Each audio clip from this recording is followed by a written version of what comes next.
भारत और कनाडा कभी जिगरी दोस्त हुआ करते थे, लेकिन अब दोनों देशों के बीच तलवारें खिंची हैं। उसकी दो खास वजह है। पहली, कनाडा हमेशा से भारत के खिलाफ उठने वाली खालिस्तान की आवाज को हवा देता रहा है, और दूसरी, पिछले कुछ सालों से कनाडा स्टूडेंट वीजा के नाम पर भारत से भागकर जाने वाले गैंगस्टर्स को पनाह दे रहा है। ये वो लोग हैं जो भारत की शांति भंग करके कनाडा में खुद को पाक साफ दिखाने की कोशिश करते हैं। और ये हाल तो तब है जब कनाडा में एंट्री लेने के लिए कायदे कानून सबसे तगड़े हैं। नमस्कार, आप देख रहे हैं श्रेष्ठ भारत और आपके साथ मैं हूं मुक्ता सिंह। इसी साल के मई महीने में कनाडा के इमिग्रेशन मिनिस्टर मार्क मिलर ने एक बड़ा दावा किया था। उन्होंने भारत के विदेश मंत्री जयशंकर के एक बयान पर प्रतिक्रिया देते हुए कहा था कि हम स्टूडेंट वीजा पर देश में एंट्री करने वाले लोगों के रिकॉर्ड की गहन जांच करते हैं। दरअसल एस जयशंकर ने कहा था कि ऐसे लोगों को वीजा, वैधता या राजनीतिक स्थान न दिया जाए जो दोनों देशों के संबंधों के लिए समस्याएं पैदा कर रहे हैं। भारत के लिए चिंतित जयशंकर का यह बयान तब आया था जब कनाडा के अधिकारियों ने खालिस्तानी अलगाववादी हरदीप सिंह निज्जर की हत्या के आरोप में 3 भारतीय नागरिकों पर आरोप लगाए थे। बेशक निज्जर की हत्या के बाद भारत ने यह दावा किया था कि उसकी हत्या गैंग वॉर का नतीजा थी, लेकिन कनाडा इसके लिए भारत को जिम्मेदार बताता रहा।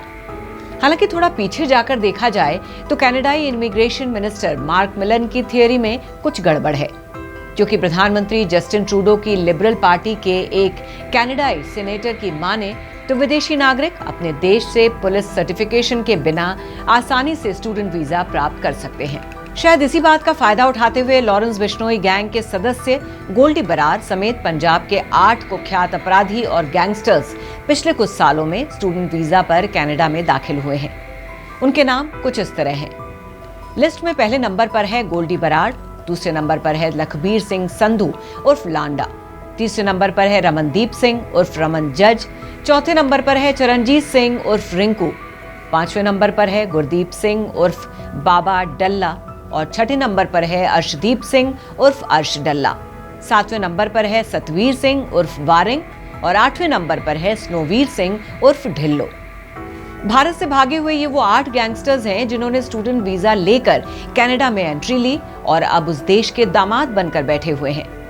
अब कुछ मीडिया रिपोर्ट्स के अनुसार पंजाब के इन कुख्यात गैंगस्टर्स ने कनाडा जाते ही कट्टरपंथी सिख संगठनों के साथ संबंध स्थापित किए और अब खालिस्तान की मांग रखते हुए पंजाब को भारत से अलग देश बनाने का सपना देख रहे हैं।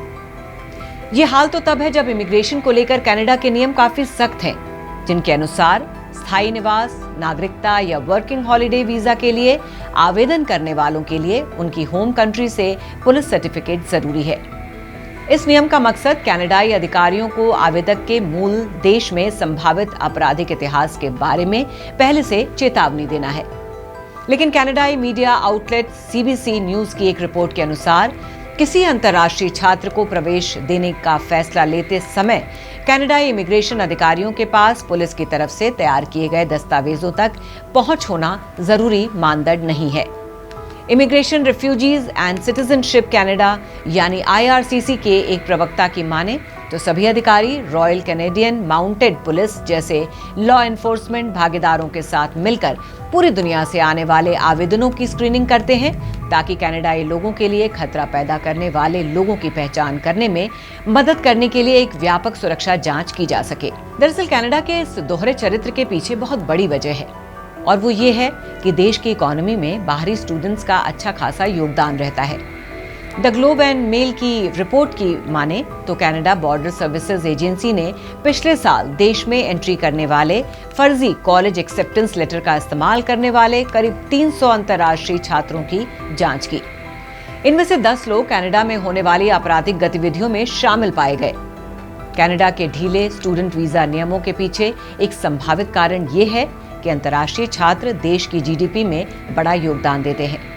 भारतीय छात्र जो कनाडा में अंतर्राष्ट्रीय छात्रों का 40% हिस्सा हैं, सालाना उस देश की इकोनॉमी 16.3 खरब का योगदान करते हैं, जो कि वाकई काफी बड़ा आंकड़ा है। अब बात उन 8 अपराधियों की जो पिछले कुछ सालों में कनाडा गए हैं।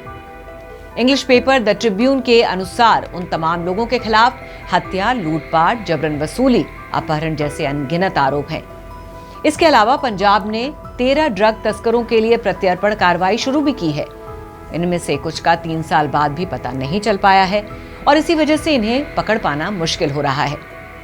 पंजाब के अमृतसर साहिब से ताल्लुक रखने वाला गोल्डी बराड़ 2017 में स्टूडेंट वीजा पर कनाडा गया था। ये कुख्यात गैंगस्टर जेल में बंद गैंगस्टर लॉरेंस बिश्नोई का सहयोगी है और उसके इशारे पर लोगों को ठिकाने लगाता है। बराड़ ने ही 29 मई 2022 को पंजाबी गायक सिद्धू मूसेवाला की हत्या की जिम्मेदारी ली थी, जिसके बाद बराड़ के ऊपर इंटरपोल ने रेड कॉर्नर नोटिस जारी किया। इसी तरह से मूल रूप से मोगा का रहने वाला अर्श डल्ला पंजाब में कई आपराधिक गतिविधियों में शामिल था। साथ ही मारे गए खालिस्तानी अलगाववादी निज्जर से उसका करीबी संबंध था। पंजाब पुलिस ने डल्ला से जुड़े कई मॉड्यूल को ध्वस्त करते हुए उसके कुछ करीबियों को गिरफ्तार किया था। ऐसे ही लखबीर सिंह उर्फ लांडा वर्तमान में कनाडा के एडमॉन्टन अल्बर्टा में बसा हुआ है। एनआईए ने फरवरी 2023 में उसे पकड़ने में मदद करने वालों को 15 लाख रुपए का इनाम देने का ऐलान किया था। पंजाब के तरनतारन जिले के हरिके का रहने वाला लांडा पंजाब पुलिस की खुफिया एजेंसी पर आरपीजी हमले में शामिल होने के लिए वांटेड है। तो दोस्तों, इस तरह से भारत में अपराध करके भागने वाले भगोड़ों की लिस्ट काफी लंबी है, जिसकी वजह है प्रत्यर्पण पर कनाडा का सुस्त रवैया। भारत विरोधी आवाजों को लेकर कनाडा हमेशा से ही ढील बरतता आया है और खालिस्तान समर्थक चरमपंथियों को अपने देश में शरण देता आया है। सरकारी सूत्रों की माने तो कनाडा इस समय भारत में वांटेड अपराधियों के लिए सबसे सुरक्षित पनाहगाहों में बदल गया है। सूत्रों की माने तो कई बार भारत ने यह सुझाव दिया था कि कनाडाई सरकार उन लोगों के पिछले रिकॉर्ड चेक करे जो उनके देश में अवैध रूप से घुस जाते हैं और शरण मांगते हैं। कनाडा ने भारत के इस सुझाव को नजरअंदाज कर दिया। आतंकवादियों और अपराधियों के मामले में भारतीय अधिकारियों ने कॉल डिटेल्स और यहां तक कि संदिग्धों की लोकेशन भी शेयर की है और साथ ही सुझाव दिया है कि कनाडाई कानूनों के तहत कार्रवाई की जा सकती है, लेकिन कनाडा से ये भी ना हो सका। वास्तव में कई सालों तक सूचना और डॉजे के अनौपचारिक आदान प्रदान के बाद एनआईए और कनाडा के राष्ट्रीय पुलिस बल आरसीएमपी के बीच एक औपचारिक व्यवस्था की गई। हालांकि इस मामले में भी कुछ खास प्रगति नहीं हुई। इसके बारे में कनाडा ने कहा कि ये उसकी कानूनी आवश्यकताओं को पूरा नहीं करता। खैर, ये तो अब बाकी देशों के भी समझ से परे है कि कनाडा आखिर चाहता क्या है, क्यों वो अपने देश में अलगाववाद और आतंकवाद को पनपने दे रहा है। अभी चाहे वो भारत में हो रही आपराधिक घटनाओं पर दूर से बैठकर हाथ सेक रहा है, लेकिन वो दिन दूर नहीं होगा जब आतंकवाद की चिंगारी से निकले शोले खुद कनाडा को भी अपनी चपेट में लेंगे और कनाडा का भी वही हाल होगा जो आज पाकिस्तान का हो चला है। इस खबर के बारे में क्या है आपकी राय, हमें कमेंट करके जरूर बताइए। तो फिलहाल के लिए बस इतना ही। बाकी खबरों के लिए देखते रहिए श्रेष्ठ भारत। श्रेष्ठ भारत पर खबरों से जुड़े रहने के लिए चैनल को सब्सक्राइब और लाइक करें, बेल आइकन दबाएं और देखते रहें श्रेष्ठ भारत।